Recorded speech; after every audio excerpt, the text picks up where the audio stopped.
নমস্কার বন্ধুরা, তিয়াশাস রেসিপিতে সকলকে স্বাগত জানাই। আজ আমি দারুণ উপকারী বিট আর ছোলার ডাল দিয়ে একটা দুর্দান্ত স্বাদের রেসিপি নিয়ে আপনাদের সামনে হাজির হয়েছি। দারুণ উপকারী হওয়া সত্ত্বেও বিট অনেকেই খেতে চায় না, তো এইভাবে যদি বানিয়ে দেন তো সকলেই হাত চেটে খেয়ে নেবে। আর ঘরে থাকা সামান্য কয়েকটা উপকরণ দিয়ে রেসিপিটা খুব সহজেই তৈরি করে নেওয়া যায়। তাহলে চলুন রেসিপিটা দেখে নেওয়া যাক। তো এখানে আমি রেসিপিটা তৈরি করার জন্য দুটো বিট নিয়েছি। এবার এই বিটের খোসাটা আমি ছাড়িয়ে নিচ্ছি। আমি ছুরির সাহায্যে বিটের খোসাটাকে ছাড়িয়ে নিচ্ছি, তবে আপনারা আপনাদের সুবিধা অনুযায়ী ছুরি কিংবা বটি দিয়ে খোসাটা ছাড়িয়ে নিতে পারেন। এইভাবে বিটের খোসাটা ছাড়িয়ে নিতে হবে। তো দেখুন, বিট দুটোর খোসা আমি ছাড়িয়ে নিয়েছি। এবার এই বিট দুটোকে একটু কেটে নেব। আপনারা যে কোনো শেপে বিটটাকে কেটে নিতে পারেন। মিক্সিতে যাতে পিষতে সুবিধা হয় সেই জন্য আমি একটু ছোট ছোট করে টুকরো করে নিচ্ছি, তবে মিক্সিতে না পিষে আপনারা গ্রেটারের সাহায্যেও গ্রেট করে নিতে পারেন। দেখুন, বিট দুটোকে আমি এইভাবে কুচিয়ে নিয়েছি। এবার আমি একটা মিক্সিং জার নিয়েছি। তারপর এই মিক্সিং জারের মধ্যে কেটে ধুয়ে রাখা বিটগুলোকে দিয়ে দিচ্ছি। এবার আমি একটা ঢাকনা লাগিয়ে এটাকে একটু মিহি করে বেটে নেব। এই দেখুন বন্ধুরা, বিটটাকে আমি এরকম করে বেটে নিয়েছি। এবার এই বিটটাকে একটা পাত্রে ঢেলে নিচ্ছি।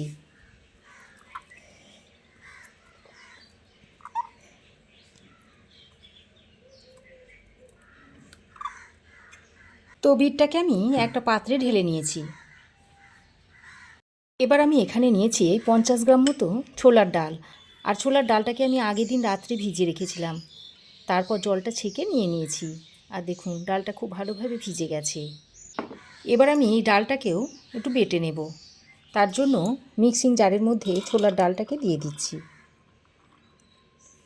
ডালের মধ্যে দিয়ে দিচ্ছি 1/2 ইঞ্চ মতো আদার টুকরো, আর দিয়ে দিচ্ছি দুটো কাঁচা লঙ্কা। তারপর সামান্য পরিমাণে একটু জল দিয়ে এটাকেও একটু বেটে নেব। তো দেখুন বন্ধুরা, ছোলার ডালটাকেও আমি এরকম মিহি করে বেটে নিয়েছি।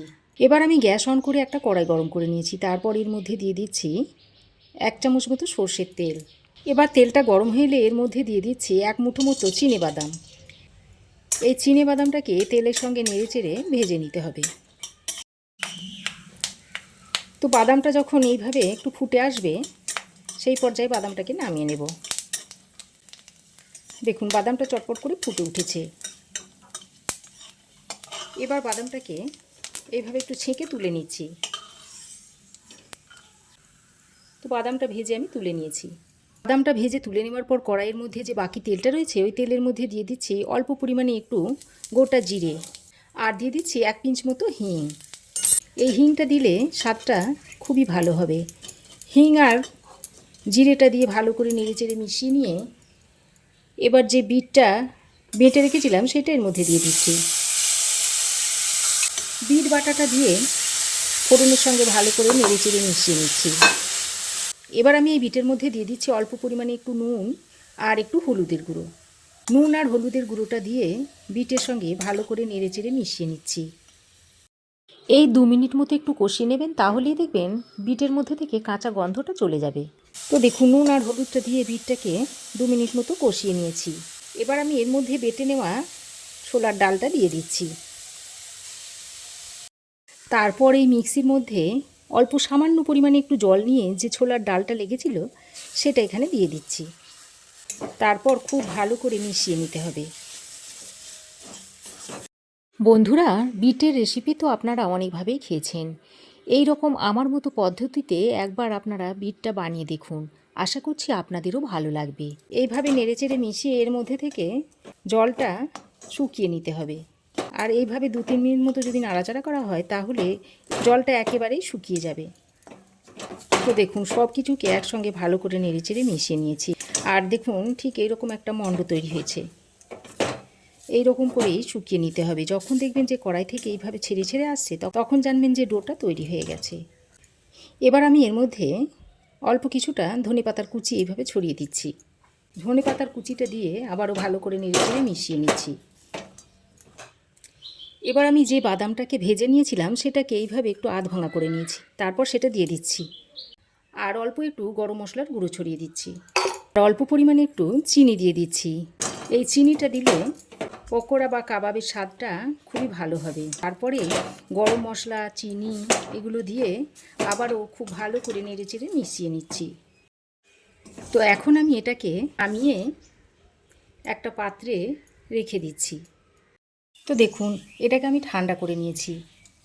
এরপর এর মধ্যে দিয়ে দিচ্ছি কিছু বিস্কুটের গুঁড়ো। এই বিস্কুটের গুঁড়োটা দিয়ে আবারও একসঙ্গে ভালো করে মাখিয়ে নিচ্ছি। তো দেখুন, বিস্কুটের গুঁড়োটা মাখিয়ে তো এরকম একটা ডো তৈরি করে নিয়েছি। এবার হাতে একটু অল্প পরিমাণে তেল লাগিয়ে নিয়েছি। তারপর এই ডো থেকে অল্প অল্প নিয়ে প্রথমে এরকম গোল বলের শেপ দিয়ে নিচ্ছি। তারপর এইভাবে চ্যাপ্টা আকারে তৈরি করে নিচ্ছি। সাইডগুলোকে একটু এইভাবে হাতের সাহায্যে সমান করে দিচ্ছি। দেখুন, একটা তৈরি করে নিয়েছি। এইভাবে সবগুলোকে তৈরি করে নেব। তারপর এটাকে একটা প্লেটে রেখে দিচ্ছি।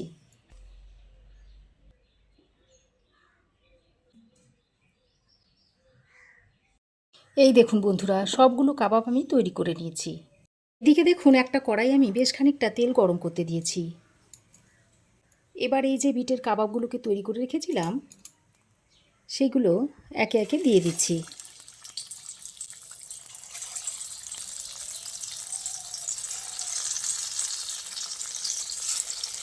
2 মিনিট পর এক সাইডটা বেশ খানিকটা শক্ত হয়ে এসেছে। এইভাবে আমি উল্টে দিচ্ছি।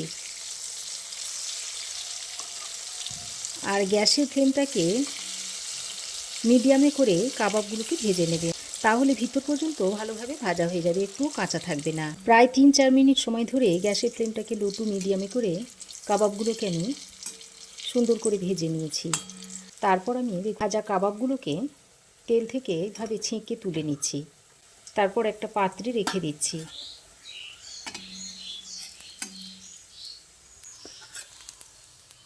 একইভাবে বাকি কাবাবগুলোকেও ভেজে নেব।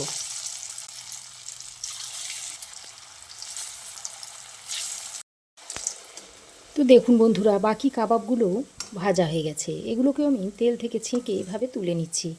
তো তৈরি হয়ে গেল দুর্দান্ত স্বাদের বিটের কাবাব। এইভাবে আপনারাও একবার তৈরি করে খেয়ে দেখতে পারেন। আশা করছি আপনাদেরও ভালো লাগবে।